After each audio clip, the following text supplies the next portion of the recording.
Morning po mga ka-chicks. So nandito po tayo sa Chicks Tyler Game Farm. So nagpaligo po tayo ng ating mga stags. Ito po.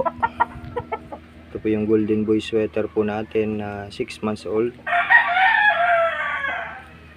So paligo po tayo ngayon mga ka-chicks. Ito po mga ka-chicks yung mga gull round head natin. So pinaliguan po natin sila.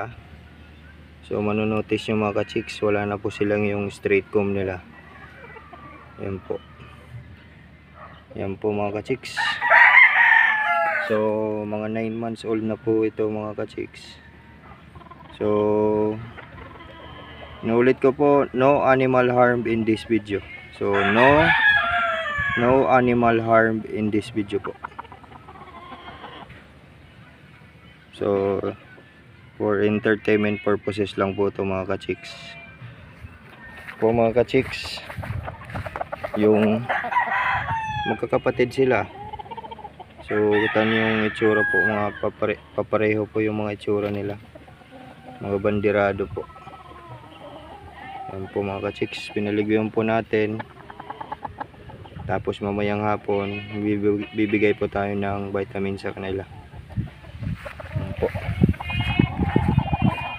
Ito po. Ang kapatid po nila rin, halos pare-pareho po yung mga itsura po nila mga ka-chicks, di ba? Yan po. So ito po yung tinalihan po natin na sweater white po natin. Ito po yung sweater white po natin.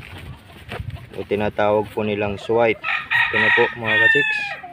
Nagbibinata na po siya. Yan po oh. Sweater white. Tapos ito po yung golden boy sweater po natin na galing po yung inahin sa Radiant Farm. Ito na po yun mga ka-chicks. 6 months old. Kapatid kanina yung P-comb, yung pinakita ko ng una. Ito po yung yan, golden boy sweater po yan mga ka-chicks. Yan, golden boy sweater. Yan. Tapos ito po yung isang gull round head natin. So gagawin natin tong brood stag mga ka-chicks kasi standard po siya. Yan, brood stag po natin yan. Gagawin natin brood stag kasi standard po yung height,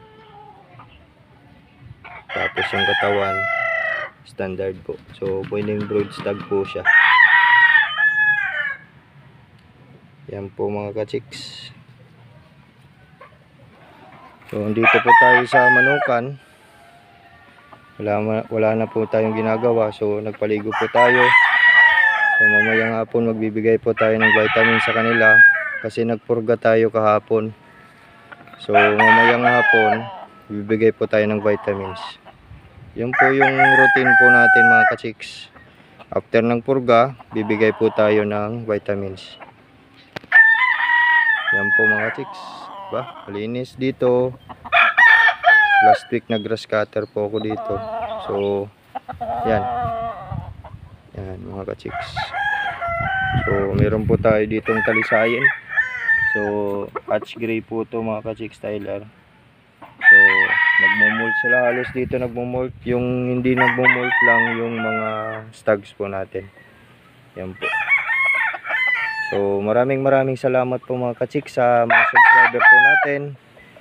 So good day po mga ka-chicks. Basta ka-chicks Tyler, lapitin ng chicks.